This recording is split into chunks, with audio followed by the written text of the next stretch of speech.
The rookies reported. I was on the scene. Let's talk about everything. Let's hear from the men themselves. Go inside the locker room. Pretty stacked Friday. Here we go.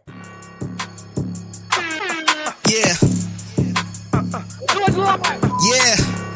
It's the locker room on YouTube. You know what it is. Let's get it. Hey. Locker room. Yeah, we in the locker room. Texas talk. Yeah, you know what we about to do. Localize. Every angle's what we really do. We the source. We the pulse of the city too.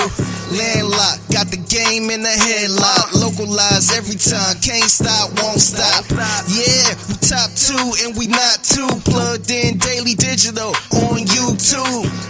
It is the locker room, number one source for Texans digital content. I am Landry Locker. It was rookie day today. We got to see the rookies for the first time on the field. I'm going to take you through all of the observations. We're going to hear from the men themselves. That's why we're a few minutes late today. The Rooks spoke, and I actually have the FTP. Some of y'all said you didn't see Higgins. We'll get to see that. We'll take you through the whole scene. We'll basically give you play-by-play of everything that went down today. And by the time we get done with this, we'll be sprinting into the weekend, and you will know and you will feel like you were actually on the scene. And let's just start with the practice. Originally, the practice was supposed to start at about 10:50. Normally when you get there early in the regular season, it's basically like locked off. It's like, you can't get in. Well, we got to go in a little bit early. And immediately the first thing that I wanted to know was, what are their jersey numbers going to be? So I asked for a roster. They said they were waiting on rosters. And then eventually we got a roster. And this is what the numbers looked like. Although there was one number that was wrong on the original roster, and that was Aireontae Hamilton. He's actually number 58. You could see him and tell it was him. But these are the numbers. And I got to say, if we're just going to play the numbers game, boy, I thought Jaden Higgins could maybe go 2 or something like that. Not great. 81, okay. Noel, 82. Jalen Smith can wear a throwback Kenny Smith and have his own jersey. That's actually kind of tight. And I know that guys from USC like to rock jerseys. Woody Marks goes 27. Jaylen Reed, 34. Graham Mertz, little disrespect from Graham Mertz. He's taking Case Keenum's number right off the top. My goodness, Graham Mertz. We'll talk about him in a sec. Lachey, number 42 at tight end. I think that's a nice little number. And then nothing really special there. There was also John Weeks' number was also handed out to the young man who got cut by Seattle. I actually think that guy might have something for old Hansen when it comes to special teams. He looks kind of like a lunch pail type of guy. Kind of felt like I was watching another Hansen type of dude. And yes, that might be a race car. All white special teamers, I guess, are lunch pail dudes. So we got the roster. The guys trotted out there. First big takeaway, and shout out to everyone in the chat. Hope you're having a good weekend, including Austin Jack, the man, the myth, the legend, HD AV Traveler. Swarm. Evening to you, my friend. So there were the first thing that I can say is this is a very, very physically impressive group of rookies. A lot of times when you see these guys, it's like, okay, they're college kids. They could probably afford to put some weight on, and you kind of sense what it looks like. But this is a very physically impressive looking group. Like, they don't look like rookies. Now, in the face, they all look like they're about 11 years old, 12 years old. They are kids for sure, which is great.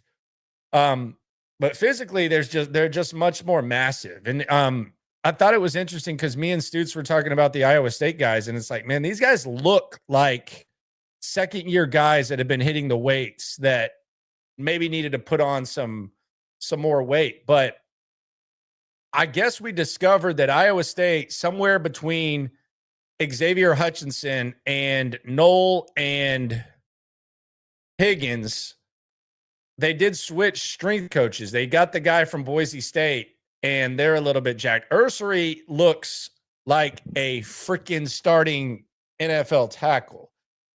He is more physically imposing than Blake Fisher right off the top. He's a massive human being.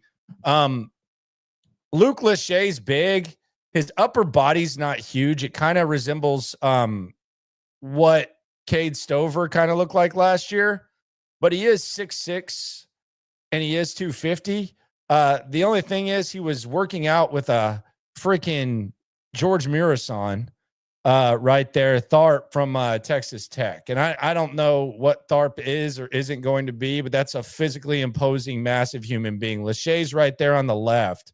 That's 6'6", 250, 255. And then you can see Tharp right there. But that was one of the main takeaways. This is a very physically impressive group of guys that look like they've been working out in NFL weight rooms, and they seem a lot more advanced when it comes to that area, which we're not typically used to. And I don't think too many people are used to.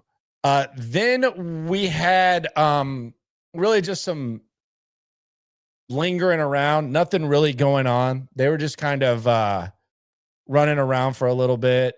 Then they did a little bit of team, stretched, and then they kind of went to their individual drills. There were some special teams.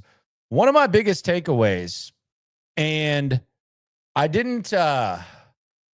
was curious about this, and we're not even going to start with the receivers because this was my biggest observation. I think this was if you've watched the Texans practice in the last year, I think this is an observation that you should have caught. And I will say me and Cody Stutes are nerdy as hell, and we're probably paying a little more attention to this than most, just because we're weirdos, I guess. I don't know. But Jaylen Reed is going through the Petrie routine. And this isn't shocking because I think that's what his skill set is. He's kind of the linebacker, safety hybrid. But starting last year, when the Texans DBs were practicing, there was kind of a different routine for Jalen Petrie. A lot of times he was off on his own.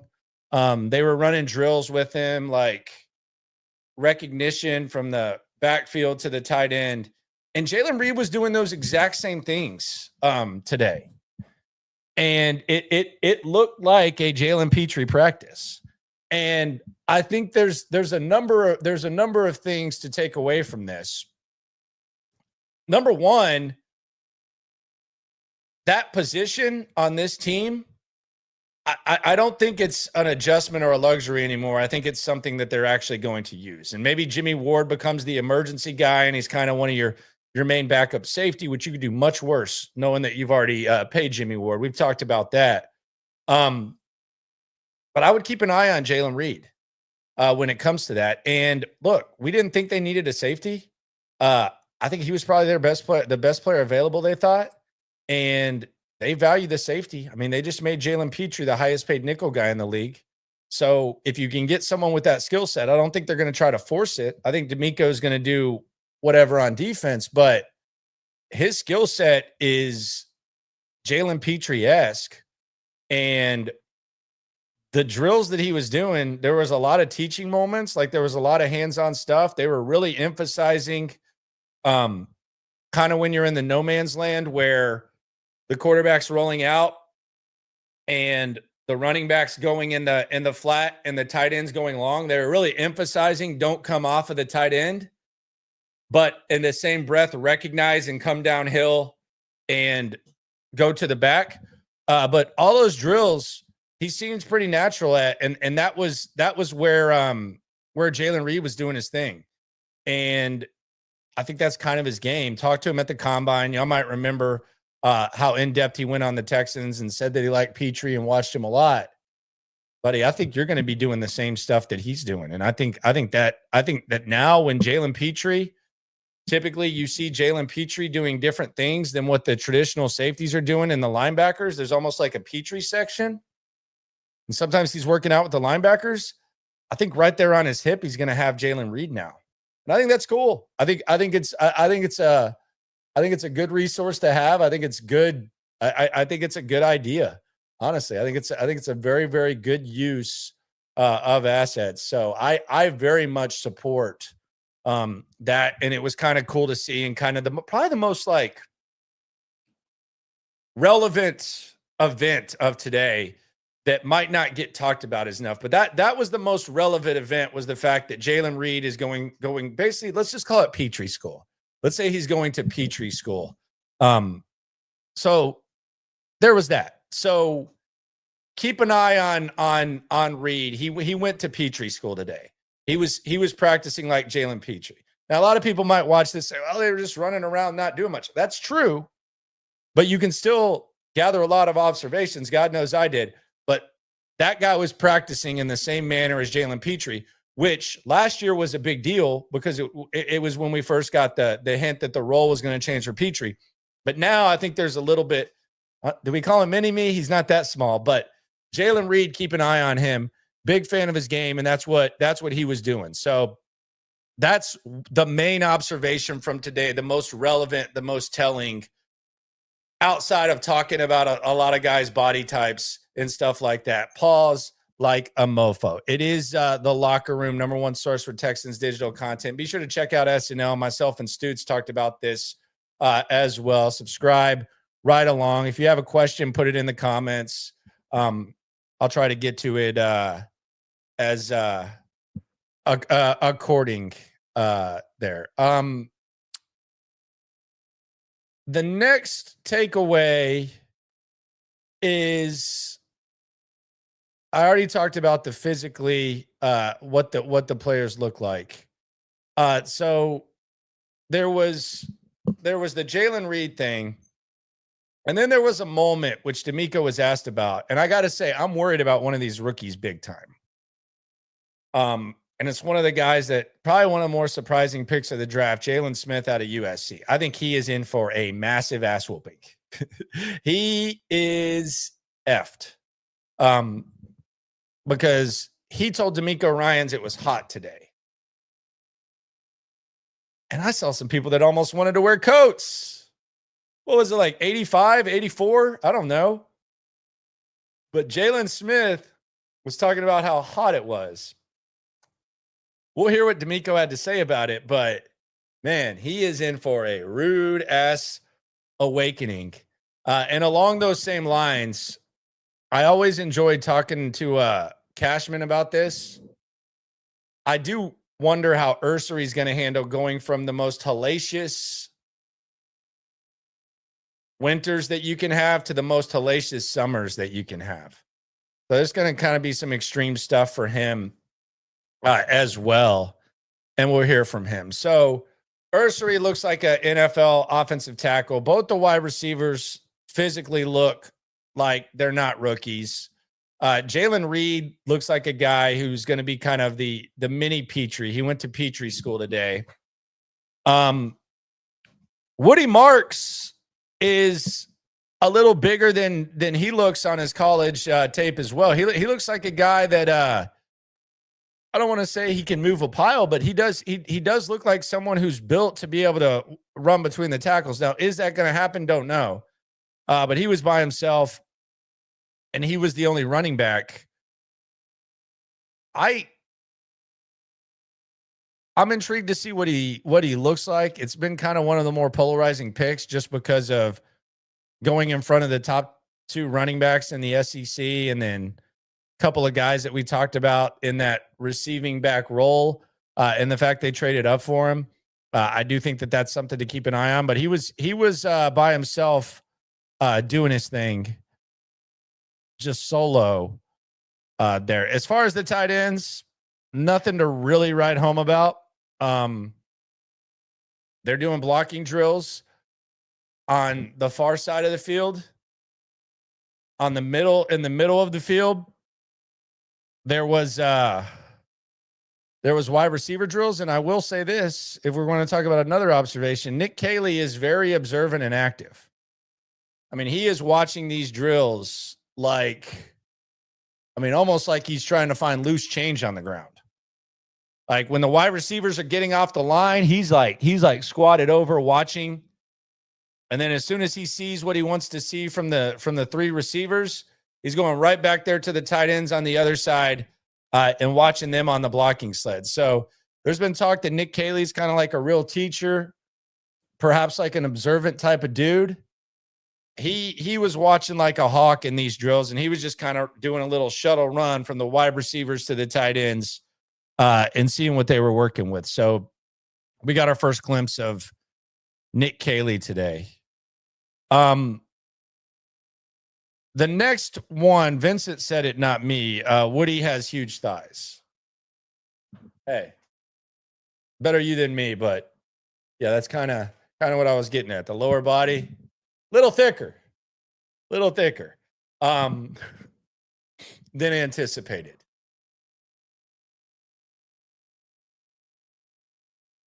Then there was the quarterback. And I got to say, I don't know if there's like some sort of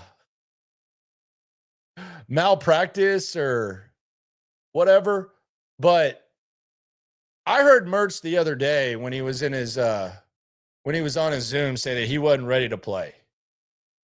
And then a week later, I see him out there on the field, and I got to tell you, this guy was moving worse than John McClain, my boy John McClain. And that's my guy. I love John McClain. We went out to eat yesterday. We're going to go out to eat next week. My guy, John McClain, doesn't move around very well anymore. He'll tell you that. He was moving a hell of a lot better than Mertz. Mertz had a knee brace that honestly, it looked like it was about, I know some of you are watching hockey on the screen and basketball. His knee brace is probably bigger than a hockey stick. I don't know why he was out there. It looks weird that he's wearing Case Keenum's number, but this looked like, I mean, he looked like Phillip Rivers. Remember when Phillip Rivers tore his ACL and played the playoff game, and how Phillip Rivers was moving, and Phillip Rivers was never really a guy that moved that well. I mean, he looked like a guy who was trying to gut out something like that out there on a rookie mini camp. So I don't know what this was. He said he wasn't ready. It was pretty awkward watching him out there. Now, with that said, he still throws, as Cody Stutes said, better than Keon Slovis. But yeah, I don't know what the hell he was doing out there. It was very, very, very awkward. Hamilton, another interesting draft pick that we talk about, massive human being. I can't wait to see him in one-on-one drills with these interior offensive linemen. Given the fact that he's like a national champion and state champion wrestler, I think those are going to be pretty tough battles for the Juice Scruggses, Jared Pattersons of the world. I think Trent Brown, if he's in those battles, depending on where they put him, I think he can probably hold his own. He's a massive guy there. But this guy, I'm very intrigued to see, because you can't teach the skill set he has. Roy Lopez was another guy who was a wrestler, but he wasn't as good of a wrestler as this guy. And he's big as hell too. So that's really all that we saw.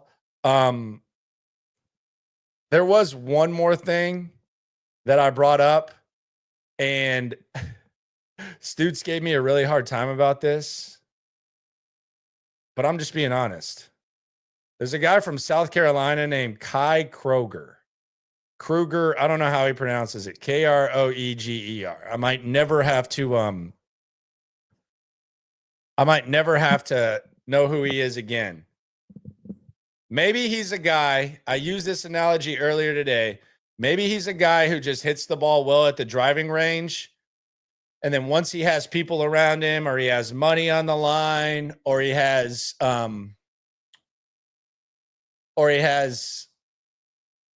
pressure, it doesn't look the same. But this guy put on a punting show today. He put on a damn show.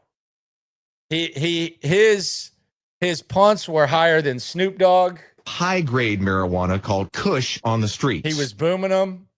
had a little bit of spin with the lefty foot. I haven't seen Tommy Townsend punt that good in practice here. I've seen Tommy Townsend obviously is your punter, and you obviously feel good about Tommy Townsend, but this kid was booming it. And I don't know if they're just married to Tommy Townsend or whatever, and if they're even going to want to have two punters, but this Kai Kroger guy, he was rocking the throwback Dirk Nowitzki, number 41. This guy was booming it. He was absolutely booming it. He put on a damn show for the special teams nerds out there. I'm not lying. If I'm lying, I'm dying. He was bringing the thunder out there. I know you're committed to Tommy Townsend. Tommy Townsend's had some rough practices before. So he might not be a practice guy. He's kind of got a little Allen Iverson. We're in here talking about practice. What else am I supposed to talk about? We're in here talking about practice. There's nothing else for me to talk about. AI, Tommy Townsend.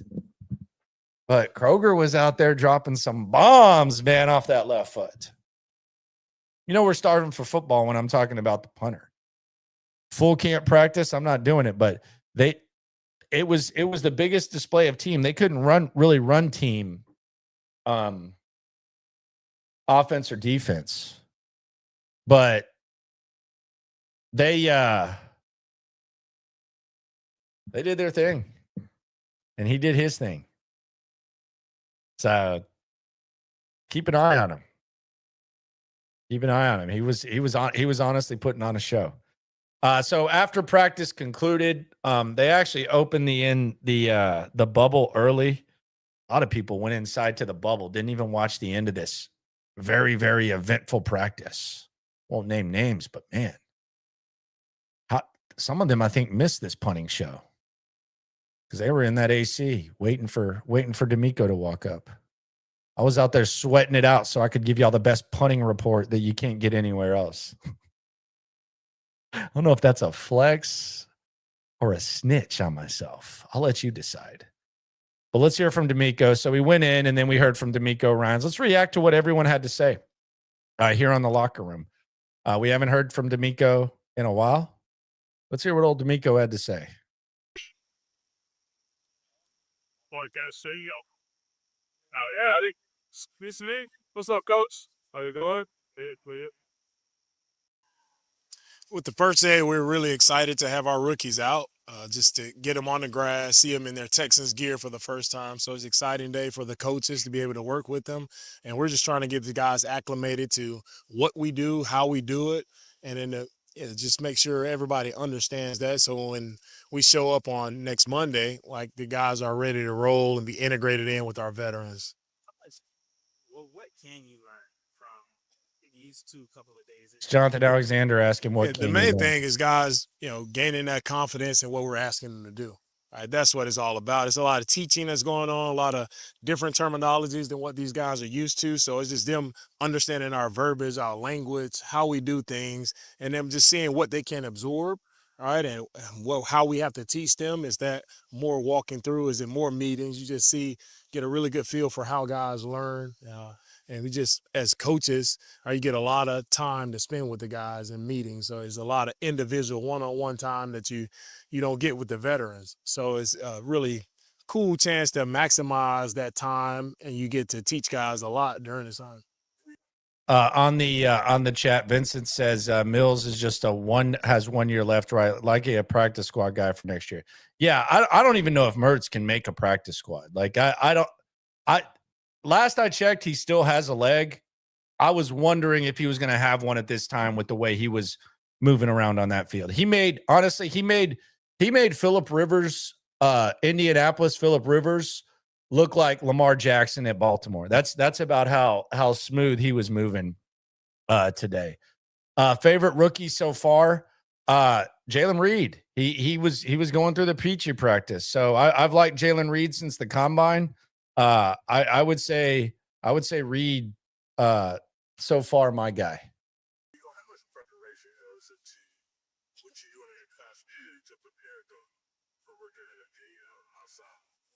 How do you Our coaches do a really great great job of preparing the guys, and I say from the standpoint of film prep, so PowerPoint prep, but a guy's not just sitting in the meeting rooms, also getting guys up, walking guys through things. So our coaches do a really good job of teaching guys, and I think that's always the beauty of coaching, trying to figure out how different guys learn and how you can connect and make that guy get it, make the information stick so a guy can go out and play fast. We don't want guys lining up thinking about what they have to do. We want our guys playing fast, and that's what teaching is all about. You mentioned one-on-one attention. Woody's out there by himself with the running. Woody Marks joke time. Woody Marks joke time. From that experience, as he really works with Coach Barrett, all these things that you're talking about. I asked Coach Barrett, did he need me to step in, all right, to be a number 2 in that drill for him? But Coach Barrett has done this for a long time, and he has such a great way about him of connecting with players. And I know him and Woody already have that great connection already. You can see it and work really well together. And I'm excited to see Woody just get in with the other guys. What did we learn that? So, what stood out to you guys in the process to bring to Fury in? Or he's at the Senior Bowl, you were at the Senior Bowl. What kind of stood out there? This is Stutes getting the his. thing I saw with Tafuna is really Stutes getting big, his strong guy. hard on. He's very versatile. I like him in the run game and in the pass game. I think he does both. Young guy who can come in and add some depth to our interior defensive line. And that's what we've been looking to do, is continue to upgrade that position, find younger guys who can help us out there. And I think Tafuna is a guy who, seeing his college tape, he can help us. It ain't if Stutes doesn't get an undrafted question in, it ain't no rookie mini camp. Well, you saw him at the Senior Bowl. You saw him at the Senior Bowl. Our undrafted guys, man, they're dialed in. All these guys are dialed in. And one thing that's funny, like if we go to a team meeting, you see all of the guys are sitting down in front. They have their notebooks out. They're taking notes, eyes wide, like they're very attentive. And I just remind all those guys, like, keep that same mindset. Like, no matter how the process goes, how long you're in the NFL, right, when you're that attentive and you're locked in on absorbing the information and getting better, right, I mean, that's how you get better in this league. And that's what being a real pro is all about. It's about that progress from year to year. But if you attack the meetings the same way as you attack the field, you put yourself in the best position to succeed. So that's what I've seen from DeMeco's gotten big as fuck, man. Like I know I was right there to the right, and he's always been big, but DeMeco, I don't know what he's doing now, but him and Caserio both yoked up. I bet they would win the coach GM tag team fight. Our undrafted free agents and also, the guys we drafted as well.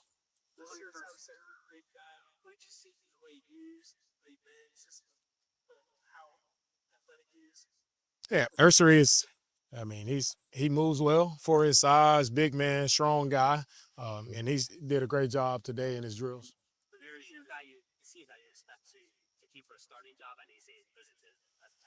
Yeah, when everybody here lines up, all 90 guys, I hope every guy's competing for a starting job. That's the only way I see it. If you're a true competitor, like, that's the only way I see it. Like, what else would you be competing for? Why else would you be lining up if you're not competing for a starting job? Yeah. But Darius Henderson was out there. What did you? This is a year out to you, Mr. Pressure. What did you want to see? Yeah, Ladarius Henderson was out there. Very encouraged with Ladarius and just how he's went about the process. Just throughout the offseason, throughout the entire season, just seeing Ladarius show up every day, smile on his face, having that joy. Like, he gives me energy, right? Just seeing him in the building, how excited he is to just work, get better, weight room, on the field. We wanted to get him out here in the rookie minicamp because he didn't have this time last year. I just get on the field. So trying to get him just the extra time to get out, get some coaching sessions with Coach Popovich, and he's doing a great job so far. And I'm just excited to see, how this journey continues to go for him, because it's definitely headed in the right direction, and he's done everything the right way, everything you could possibly do to put yourself in position to have a successful year. He's done that. And they have a soft spot for him because they drafted him when he was injured. I'm sure a lot of teams weren't even considering bringing him in. So when he was brought in, it was basically, hey, you're going to work out. You're going to try to get ready to be back on the field. And they value that. Like, they like when they see guys working out. And if that's all you can do, then it's almost like the perfect rookie year. Like, it's not like they drafted Henderson and he got hurt, and then they had to figure it out. They drafted him hurt. He got even more hurt, and he worked out. So that's where kind of the soft spot comes with Henderson. Obviously, it wasn't too much, but Jaden and Jaylen, they were like side by side, did all the throws, bad refs to each other. They all. But it's just think about like we're just the Rob is, but obviously it's early. So like to see that movement is in front of you. Seeing Jaden and Jaylin together is just, I think it's very comforting for those guys, like being able to work together in college for the past couple years and being able to be drafted to the same team. I think it's a unique situation for them, but I think both guys will benefit a lot from it just because they have someone to lean on. A lot of times you get drafted and you go to a new city in a situation where you're trying to learn a lot of new things, learn new surroundings, and you trying to learn new people as well. So I think they benefit from having each other or having that brother from college to be with you throughout this process is only going to help both of those guys, I think, speed up their transition to the NFL. I mean, it's this story that surely you can tell the rookies about. Is there a story? We can skip that. Is on 100 every single day. So I love the positive energy that he brings, the smile, the joy that he brings to work every day. And it rubs off on the players. So he's done a fantastic This is his interview process, the offense, the my question about Kaylee has done a time in the process with. Again, we continue to add depth to the defensive side of the ball. So I asked him about Kaylee, their working dynamic. We'll see how it all shapes out for us. First time in the process with Nick Kaylee. What's it like, that just whole dynamic as y'all start this? How much are y'all bouncing things off of each other? Yeah, Nick Kaylee he's done an outstanding job of really connecting with the staff, connecting with the players. He's done a really good job of, making it making the offense the Houston Texans. Right, it's been a very thorough process, a very detailed approach, which was the same throughout his interview process. The energy is on 100 every single day. So I love the positive energy that he brings, the smile, the joy that he brings to work every day. And it rubs off on the players. So he's done a fantastic job of that. It's been great working with him. And I know he's going to do a really great job of leading, that side of the ball. Keontae Hamilton was not there either. This was confusion. So Jonathan Alexander was like, man, how are you all that? So we talked about the roster mistake earlier. I guess JA was looking for the number, appropriately so. And you can see, like, when DeMeco walked off, he said, man, what are you talking about? You're scaring me. So there was a little bit of confusion on this. By the way, I'm going to address y'all's Oklahoma drill shit going on in the chat, I promise. It is the locker room. But you can see his confusion because he's kind of like, wait, Keontae was out there. They had the wrong number on PR. Like vaccine or is that a situation where Who's Keontae? Yeah, we're going to be fine.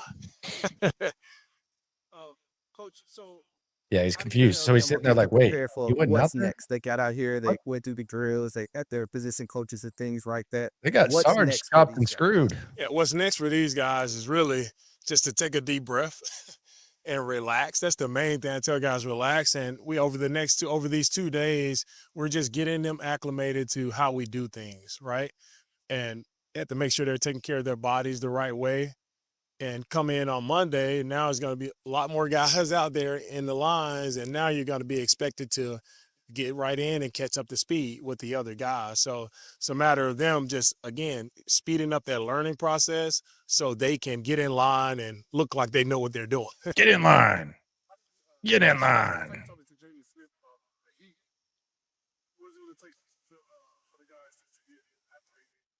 Yeah, this is the Smith Heat.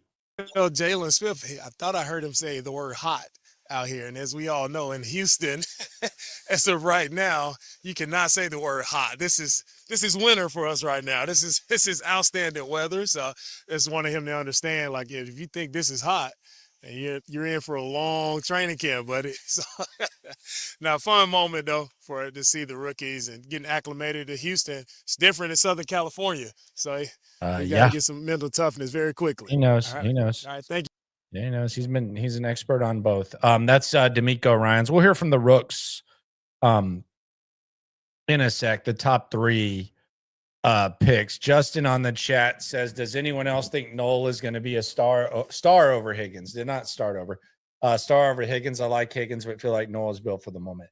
I think Noel's going to be good, man. I think he's going to be really good. I think he kind of got pigeonholed, and I asked him about it. And we'll hear that in a second. But dude, he's big. He is a built slot, and he's a fast slot. You know, a lot of times when you're talking about slot receivers, you're saying, well, this guy's kind of undersized. This guy's slow. He ran a 4.3. And I think he might end up being a stud. Would it be shocking if he ends up being the more productive guy? No. I think both guys can end up being good, but I'm with you. I think this kid's going to be good. I really do. He's and I think Higgins will be all right too. But yeah, I think Noel is cold, man. And the comparisons that I've heard have been Lad McConkey, and that's from Steve and Sam, who I really enjoy their stuff, 33rd team. And Christian Kirk, you hear often. But I don't think Christian Kirk's scooting like that. So I would not, I don't think you're crazy for thinking that about Noel at all. I don't think that's a crazy opinion. And I think if you look at the picks, like a lot of times, like, and I know Caserio acted like a kind of a weasel and was like, I don't know what draft for need means. I don't like the concept of draft for need, but it's obvious what it means, sir.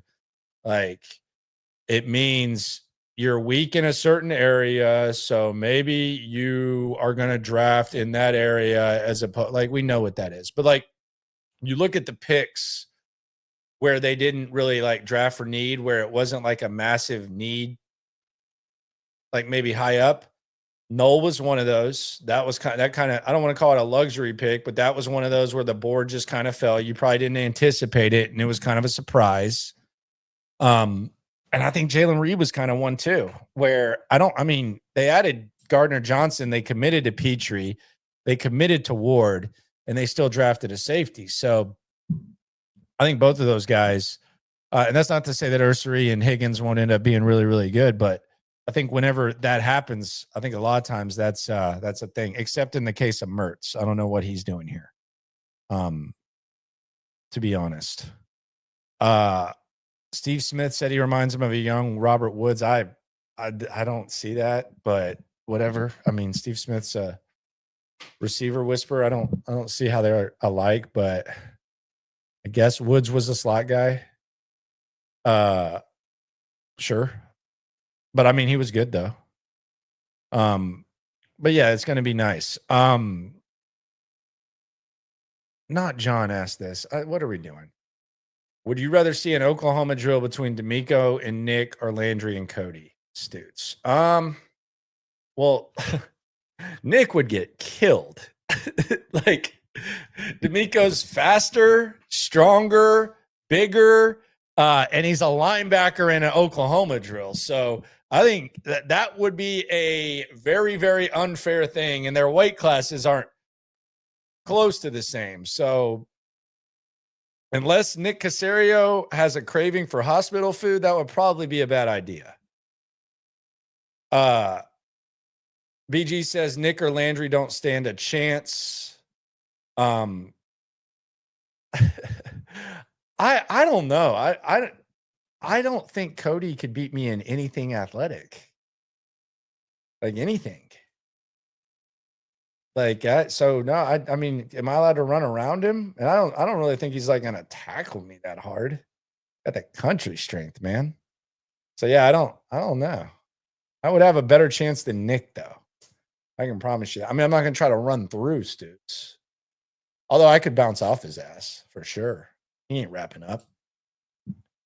Yeah, you got to roll over too. Yeah, I would be okay. I would almost put money on it, but I'm not doing an Oklahoma drill. We used to play a game, and I think I would die now. We used to play a game with my 340-pound friend who ran like a 5 flat and had like a bigger wingspan than me. I'm 6'5", 6'6", 6'5" and a half, 6'6", but he had a bigger wingspan, and it was like a 8-foot wide side yard where it went down to a ditch. It was probably maybe 10 feet. And there was a fence on the side, and we would onside kick it. You had to onside kick it and then take it to the house. And this dude would just F us up. Stutes wouldn't be able to catch me in that game. He did. And my God, he would pile drive you into the thing. You wouldn't even be able to walk the next day. That was back in the teenage days. Then I would just run as fast as I could into his stomach and run past him then. But you can move a little bit to the side. Yeah, I think I'd have a decent chance. I wouldn't want to do that. I wouldn't wish that on anyone. I'd rather you Tanya Harding me than have to run an Oklahoma drill at this point. Let's hear from the first draft pick the Texans made, Jaden Higgins, the first rookie in NFL history to ever get, as a second-round pick, a fully guaranteed contract. How's he feeling? Look at that swag right there. He's ready. Yep. Felt great. Definitely great to be out there with the team. Felt like a while since I got drafted, so it was really good to be out there with all the rookies and just go out there and compete. The Texans set a precedent. Dual history. Yeah, it feels Hey, great. I gotta smear the. I gotta props to my elite agent, smear the. Chris Cabot. Okay. But at the end of the day, just wanted to come out here and compete and show that I belong here as well. So you take me through where you were. By the way, this guy ain't gonna be a good quote. Nico's not really a good quote. The wide receiver room, not the greatest, most exciting quotes. They're just gonna go about the business. And kind of what you were thinking when Jaylin got Jaylin got a draft. Yeah. So I was at my house, and then I had to do all the Zoom interviews and stuff like that after I got drafted, and then I go out there to look at the TV, and I'm wondering if Jalen's still drafted, and then I see it's probably 4 picks until Houston's up, and they said Jaylin hadn't got drafted yet, and I was like, man, I feel like Houston is gonna get him, and a couple teams didn't get him, and he came to us, and it's amazing stuff. Yeah, sure. What was it like today? First time. Yeah. Yeah, it was awesome. It was a dream come true. But honestly, it feels just like, the next level. You're going to the next level, come out here to compete, get better and perform. So it was awesome though, for sure. Your father's a lot of teaching going on. You guys get activated. Yep. They're tongue on to you stuff. Yep. You play football online. Yeah. How different is it? What's up, Luis? Yeah, I mean, football is football at the end of the day, but every system is different. The way they want you to run the routes could be different at one place than another. Just little verbiage that they use and things like that. So you just got to come in and learn the system as far as a whole. But football is football at the end of the day. Have you got a chance to talk with CJ or Nico? I haven't talked to Nico. CJ, he texted me after the draft, but just got here 2 days ago. I had to do a bunch of medical stuff, so I haven't got to talk to him too much yet. Maybe you kind of your own path to get to the ultimate level. What kind of fueled your belief that you always belonged at this level?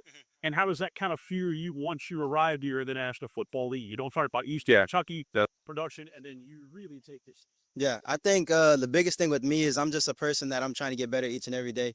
No matter where I was at Eastern Kentucky, at Westminster Christian, my high school, it's going to be the same thing here at the Texans. So I'm just trying to be the best version of myself. Any receivers you compare yourself to or watch? Here you go. What receiver do you compare yourself to? I mean, I love Keenan Allen. The way his releases are and things like that. Devontae Adams. How about There's that? so many great guys in the league. I like to watch everyone, honestly. Keenan Allen. They tried to get Keenan Allen last year. Maybe they got Keenan Allen this year in the younger version. Hopefully not as injured as often. But they probably have Bears games in Iowa, right? Iowa State. That's probably their region, right? So he probably watched every Keenan Allen game the last year. yeah, some of those guys. Yeah. You can also line up in the slot.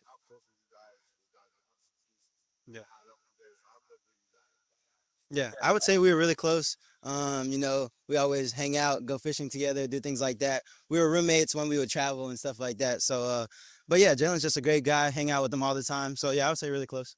What do you like this favorite? Yeah, we haven't posted on the fishing channel in a long time, so I don't know if it's still active. I got to go back and look. It was J&J Fishing though, but it was on TikTok. I looked at it probably like a couple weeks ago, and I didn't I'm see gonna it. try to So mooch we'll off see if I that. can find it. Get ready. Probably better than the sauce, though.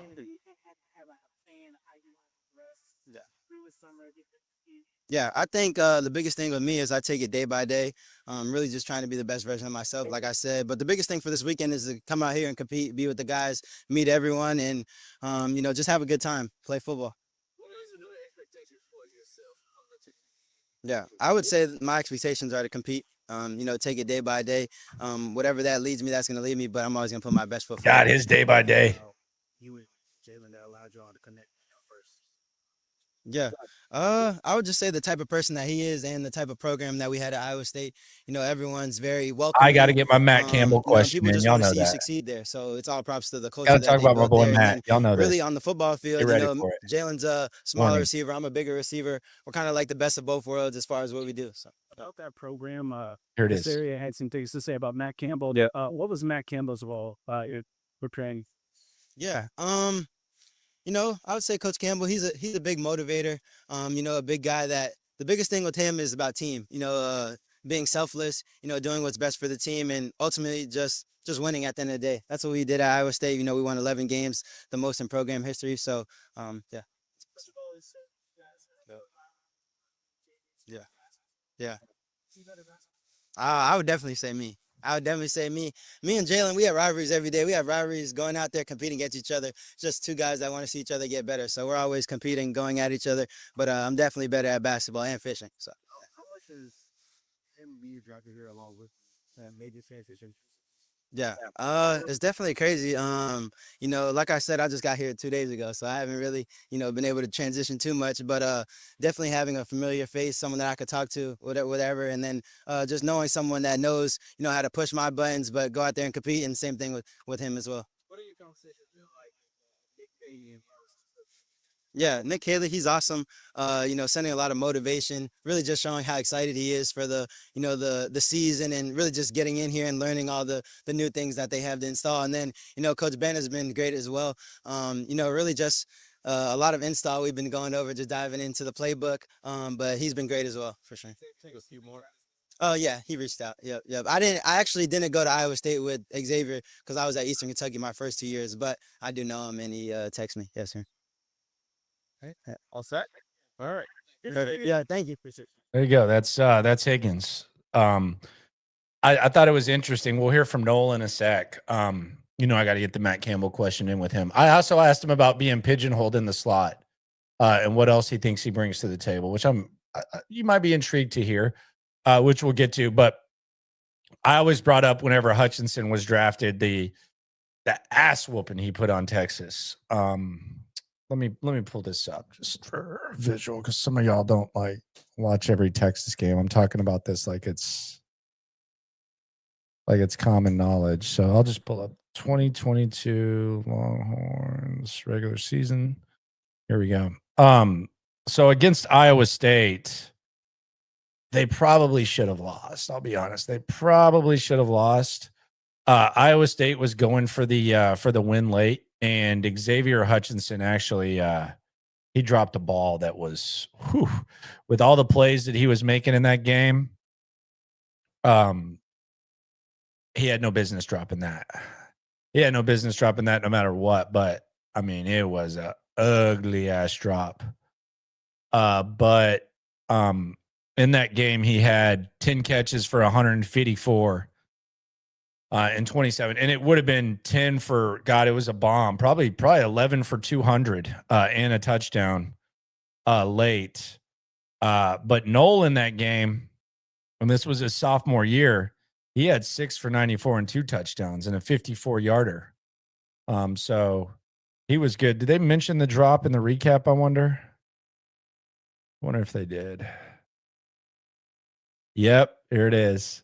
There were 2 indications Texas might lose this one. There were indications they might lose. Iowa State moved to the Texas 32 with 2 receptions by its spectacular receiver, Xavier Hutchinson, but Hutchinson also dropped a long one at the 9. Yeah, it would have been a touchdown. And that would have been ball game. Texas added a field goal third quarter, but could not put Iowa State away. Then they found Noel over the middle for a 54-yard touchdown, his second of the game. and then they had the shot. But yeah, that was the drop. But Noel was really good in that game. I just bring that up because I always talked about Hutchinson, but Noel was pretty effing fantastic too against Texas. And Texas ended up getting the dub on that drop. Let's hear from let's go in the trenches, offensive line. Big ass mofo. Ersery. Let's hear from Aireontae Ersery. And what he has to say. Biggest surprise? I mean, being in Houston, Texas, honestly, I couldn't walk into a better situation. You know, we were a big culture school at Minnesota, so, you know, Texas is the same as well. So we talk about swarm mentality quote here, at Minnesota. We talked about necktie mentality, always attacking, and never fool. You're not protecting, obviously, very talented, valuable quarterback. Is that something you take personally in keeping quarterback? Keeping the quarterback. Yeah, myself, I take pride in protecting my quarterback and opening holes for my running back. What if you said, No, you did. Your tackler, but DeMeco said your tackler, boy. Could you see yourself sliding in the interior, playing in the interior if they need you to? I'm on whatever they ask me to do. That's the type of guy I am. You know, I'm just here to be a vessel and just keep getting better each and every day. We're gonna look up and see where the sun is at when that time comes. look up and see where the sun's at. This guy's got some lines. That's a line. That's a bar right there. Yeah, Landon, Missouri. So that this first impression that you maybe over snap, bring it back to where you Look up where the sun is at. I think the biggest thing, it was super hot. It was way hotter than it was today. The biggest thing was this, they was going to see who was going to tap out, like who was going to quit, who was going to fake like they were injured or, you know, they were looking for any type of tendency to tell you no. So I think I didn't do that at all. I just, whatever they asked me to go over here, I was bouncing around and I attacked it. So I think that's why I stuck out and the offensive coordinator, when we had a conversation, there were some of the things that he mentioned.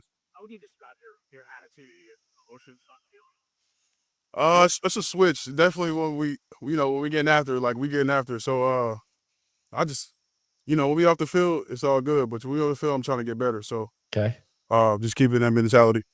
I know you're eager to start taking it, so really you're eager to get out of the field to team roster. What about how eager are you to get back its unity and maybe of some of the people who've been through a war to so they persecute you with? Oh yeah, man. That's big, man. We preach that at Minnesota, serving and giving equals joy. So serving and giving equals it definitely joy. fulfills me giving back. And if I have the opportunity to get back here, whether that's here or Minnesota or in my community, I'm going to try to do so. They were the first 2 days of the draft fight for you. Being This kind of is a friend's question, first rounder and in I'm Kansas just City. putting myself in his shoes. The guy's from Kansas City. He's rocking a KC hat. Kansas City needs an offensive lineman. He's having a draft party. The local news is there. Kansas City picks an offensive lineman, and it's not him. He says that he didn't sleep all night, and then the Texans take him. They ask him about the Chiefs. He says, we'll see him in the playoffs. So let's just watch the facial expression here because he had to have been pissed. Let's just be honest. Like, that's tough. Like, he wanted to block for Patrick Mahomes. Let's be serious. There's blessings, but let's be serious. Hometown picks and all this linemen, then this is me. What was that whole process like the 2 days? It's just a lot of anticipation, a lot of waiting around. Really don't know where you'll go. But I just look at it as a blessing, the whole process. And I feel like I'm meant to be a Houston Texan. So I'm gonna give the organization all I got. Did you finally get some sleep? I finally got some sleep. Yeah, I finally got some sleep, man. Them first 2 days was rough. Hey, when you first arrived there, Houston, and what was maybe the biggest culture shock to that most interesting thing here right there? I think it was an easy transition, honestly. I think it was more so just getting around the coaches, getting to learn their personalities. But I think it was an easy transition because a lot of things they preach here, we preached at Minnesota. So, Which day did you arrive? I got here like 2 days ago. What is your break like for today? It's a big dude, man. I feel like he's starting. Is that overreaction? I feel like he's starting, man. That we're teammates, and at the end of the day, even though we're trying to get each other better, we ain't trying to go out there and like hurt each other or anything like that. So, but talk about iron sharpening iron. That's the biggest thing. Just going out there competing at the highest level, making your brother better. That's what we talked about this morning. What did you think, Omar, Nick Caley, and Paul Popovich, and also, what does it mean to you to know that we all were Kyle McNair says he can't wait to see you fit. I mean, it feels good, man. I can't wait, to break bread. Talk to him too. So Break I'm bread. excited, man. Like I said, it's a blessing that I'm here. Break bread with Cal. And today was the first day, and just went out there, attack that. And I can't wait to get to some recovery now and get better with that. When your first impression of Nick Haley and Cole Poppers? Two unique guys, two funny guys, two guys that got personality. That know a lot about ball. Crazy, by the way. You can tell. And they're human. They're not robots. They're not out there trying to teach you like a robot. They're going, if there's something, a mistake or something, they're going to try to stop, slow down, fix it, and work from there. The personality, Coach Fleck obviously has. PJ Fleck, my guy. And getting you ready for this. Yeah, Coach Fleck, man, super hyper. He preached, man. Crazy. He's not for everybody. See? A lot of guys came Will and Anderson went. quote. He's not for everybody. He's just dropping bars tonight. And the guys who stay are champions. That's what he preached. So, getting to Minnesota, bringing in guys that to get Minnesota to that championship culture, always winning games. And I'm just glad I left a little bit of legacy there when I was at Minnesota. Championship. What are you talking about? Last question. Several weeks China, so fishing at Lippers. This is Aaron Wilson. Aaron Wilson sounds funny with the screwed up audio. Hey, bro. Your mom. He asked about the mom. Here's another bar. This is the quote of the presser. Be ready. He didn't use the Webby crank it up /R word and say I'm the spice in the gumbo. He took it a step farther with his mom. This is a Mother's Day gift right here. This is a bar right here. This dude drops some bars. He's definitely gonna, once this guy, if he gets comfortable and he becomes like one of the faces, this is gonna be the go-to quote. It's gonna be one of the go-to quotes. The receivers are just gonna go about their business. We're not gonna see Higgins and really Noel. This guy, if he ends up being good, this is going to be one of the best quotes and like one of the faces of what they want. Yeah, man, I wear that stuff on my sleeve, man. That's my story. That's my fuel to my fire. That's the gumbo to the pot. And my family, man, that's my motivation, man. We've been through a lot, and being able to overcome that and being in this position right now is just nothing but a blessing. And my family's happy. Everybody's around me happy back at home. So I can't thank them enough for that. Can you tell us about you on the team right there, Jackson? Oh, man, Daniel Jackson, you go see him. I'm pretty sure you saw him out there today. Twitchy, can catch the ball. I never really seen him drop anything ever, especially in practice, man. He's a leader. He's going to get after guys. So I can't wait to, till we get going more and more and more. Kind of just shaking their shoulders off right now. But when we get going, man, you're going to hear probably DJ name a lot. Thanks, Jose. Appreciate you guys. Big dude, big ass dude. That guy's, he's going to develop, and that guy's going to talk, man. That guy's going to talk. He's going to drop. If he is one of the foundational pieces, like if he ends up being one of those dudes and what they ends up being what they hope, that's going to be one. That's going to be one of your top quotes, for sure. A little intensity, a little personality. Pissed at Kansas City. Let's be honest. Very pissed at Kansas City. All right, let's conclude this. Team player talking about the smear the blank, that game back in the day. The best smear the blank player back in my day, he actually ended up, he might be out now, but the other guy that we grew up with is in jail for life. It's kind of crazy, but he's one of those kids who hit like puberty in 7th grade, and he was just dominant in smear the blank, like dominant. They were on First 48. They killed some lady for drugs. And then there was like some mistrial or something. But he ended up, one of them got off, the one that was good at smear the blank. And then the other guy ended up with a life sentence. they weren't like, it wasn't like hood or anything. They were just, I guess they just had like suburban crackhead type of tendencies. But watching people on First 48 is crazy. I digress. It happened, I'm telling you. Don't wish them well at all. Don't wish them well at all. Wish them the worst. Let's hear from Jaylin Noel quickly here in the locker room. Good. We were talking to Jaden not long ago. How did you all's friendship kind of first develop at Iowa State? How did y'all find that love? Different things like fishing. Yeah, we really similar people in how we approach the game. We both love the game, curious within our games, trying to find ways to get better. And then it just really grew to having a connection off the field, finding out we like to fish together, just having those conversations. So the more and more we were able to talk and work together, then we found those loves that we had in common outside the game and really just grew our relationship.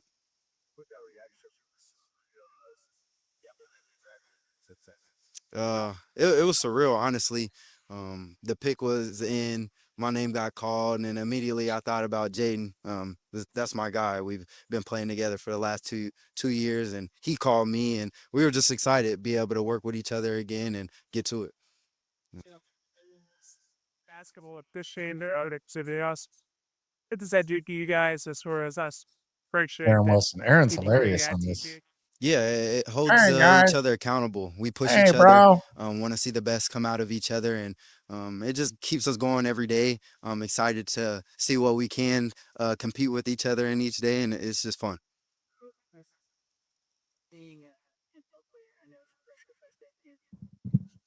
Yes, it's really a blessing. Not many people get to do this, so me being in this position and getting to fulfill a dream of mine, it's really a blessing, and excited to continue to get to work so I can stay in this position. They're getting a competitor, getting a guy that is willing to lead, getting a guy that's consistent and just enjoys the game and loves the game and wants to get everything out of the game. So I'm gonna do everything in my power to be able to stay that same person and be a great person for this team.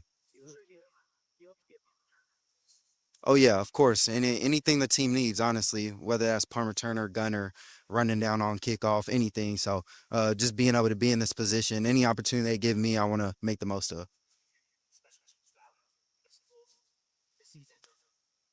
Yeah, for sure. If you're able to be elite on special teams, it's hard to get rid of you. So to be able to be utilized in that position is important and something I'll take pride in for sure. On that note, like people, like when you're breaking down the roster, like Barrios gets mentioned, and it's like, well, do they keep Barrios? When they signed Barrios, they didn't know they were going to get Noel. Like they didn't know they were going to get Noel on until a few picks away. So I don't think Barrios like impacts what Noel is or isn't going to do. I don't even know that Cam Robinson impacts Ersery. Like if Ersery and Fisher are the top two tackles, they made the move. They didn't know what they were going to get in the draft. It just kind of fell that way. So I don't know that Barrios is like some sort of hurdle for him. I don't know if they're going to want him to return punts or not. I'm not against it. Some people say, well, you don't want him. No, if he can return punts, maybe so. But he did do it well at Iowa State. But I don't know that Barrios. I'm not dismissing Barrios for making the roster, but I don't think it's. If they had Noel, I don't know that they bring in Barrios. So it'll be interesting to see. Yeah, I want to make an immediate impact on this team. I feel like they brought me in to be able to, like he said, be able to make an impact, punt return, gunner, special teams, and then not only special teams, but on offense. Gunner. I feel like I'm Ready. a threat on the field, but it's really just me fitting into the team and doing what's best for the team and just bringing my contagious energy, positive energy to the team and just being ready to play. It's a bigger wide receiver, really smart. Kind of say he's the best of both worlds. How do you think that? What's up, and Cody, Luis? the other receivers? Chopped and screwed Luis over there at KHOU. Yeah, it really gives guys opportunity to see different things in other people's games and take pieces from each other's game. Obviously, with Nico Collins, he's been in the league for about 4 years now, and he's done a great job. And to be able to pick his brain and see what he's been able to improve in his game is going to help a lot. Guys like Christian Kirk, he's been in the league for a while and has played at a really high level, so being able to pick his brain. So there's a lot of different people within the room. I don't know with what's up different with these skill voices. sets, and it's beneficial just to on us this because we see side. those things and My it'll side help too, improve but the not whole as game. bad. he thinks that he Talking about I basketball. won't say too much, but I think I got a better Higgins jump is shot. better than him in basketball. Higgins was like one of the best players in Yeah. Florida. How did you was friendship kind of first? He was one of the best players in Florida before he really started focusing on football. Yeah, briefly. Sent me a text when I was drafted and Talking about seen him CJ. in the facility. Obviously, I'm excited to be able to work with a player of his caliber. He's been in the league for a couple years now, and has established himself within the league, and just excited to be able to work with a competitor such as himself. Just being a guy that being in the right spot at the right time, somebody he can trust, somebody that knows has a high level IQ within the game, and just like I said, being a reliable guy for him. Okay. Already established at Ohio State when Jaden got there, and Jaden began to come in and establish himself. What did you know about? What did you notice about that process? Ohio State instead of Iowa State. Yeah, he was just eager to learn. He already came in as a great player, but he was trying to learn Nuggets, more, know OKC more, game's crazy. and just asking anybody questions that could benefit him. And his work ethic Playoffs is been what established nice him in the quickly NBA. at Iowa State and made him a force to be reckoned with. On offense, you got a lot of potential out of the slot. All right, this is my question about pigeonhole in the slot. Yeah. Yeah, like you said, I had a lot of reps in the slot. I feel like my game excels there, but like you said, I'm also versatile. I feel like I can play on the outside. I have speed, being able to stretch the field. So just being a person that can be utilized anywhere and being available for the coaches to use me where they see.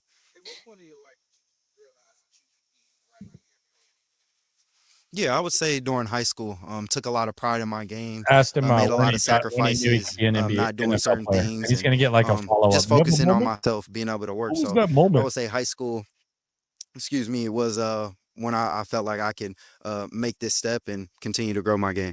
Any one day that you feel like you're an NFL player draft day that you arrived in Houston today? I mean, I would say probably when I signed my contract. Yeah, you see the contract in front of you, you sign it, and it's time to go to work. Once you get drafted, it's a great feeling, and it's a moment you'll cherish forever. But none of that stuff matters now. It's what you can contribute to the team, and what if you can put your best foot forward and go to work. What was your time with Matt Campbell like from the Matt Campbell question. My guy. You Gotta said get what it was my in. time like with him? like Matt Campbell at the beginning to the end and how he kind of grew? Yeah, his goal was to grow me as a man, not only on the field but off the field, and his ability to see me grow as a man off the field would allow me to find my process and establish myself as a great player, leader, and just he was excited to see me grow each year, and he pushed me constantly. No matter I was a freshman Big Matt coming in Campbell or guy. a senior that was a two-time captain, so him pushing me constantly, wanted me to grow, got the best out of me. There you go. Yeah, I seen him briefly. He had just got done working out yesterday. Talking about Hutchinson. And yeah, it's crazy. Get to play with him again as well. And he was a mentor for me when I got to Iowa State my first 2 years, and I'm excited to get to work with him, and he's a great person. Since I've been drafted, obviously just being around players that you've seen on TV, whether I was in high school or college. I'm 22 years old. You could be playing with a 32-year-old that's established himself, made a fact. big name for themselves. So to Fact. go into a locker room and see These are those kids, guys, man. it's super cool, and exciting to just be able to go to work with them. All right, thank you. Yeah, I mean these are kids, man. It's crazy. They're young as hell. It's wild to see. But yeah, it seems like the Texans they sound like what they want Texans to sound like. We'll see how it goes. I would say if we're like power ranking the pressers, I would say Higgins is just going to be a business guy. Ersery could develop into like one of those like tone setters. And then I could see Noel. And a lot of people are pronouncing it Noel. It's Noel, like rhymes with Cole. Just in case y'all are wondering. So Noel rhymes with Cole. But yeah, that's really the biggest takeaways. Reed working out in the Petrie role. Wide receivers really didn't see a lot. Got to hear a little bit from them. Ersery, massive human being.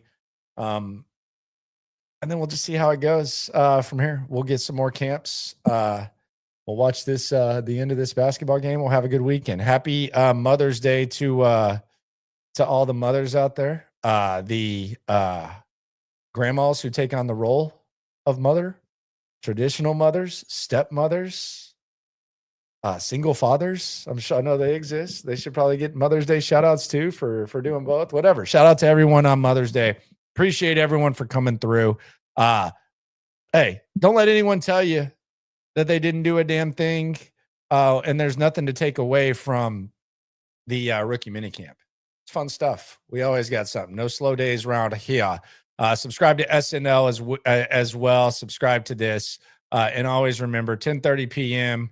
Right here, 4 o'clock SNL. We got some real good stuff popping. No days off. Always remember when it comes to this Texan stuff, we're all in it together. Have a good weekend, my friends. We got taste for days, opinions to give, we got takeaways. If it's up, then it's up, we number one. You don't need to try your luck. Locker room, yeah, we in the locker room. Texas talk, yeah, you know what we about to do. Localize, every angle's what we really do. We the source, we the pulse of the city too.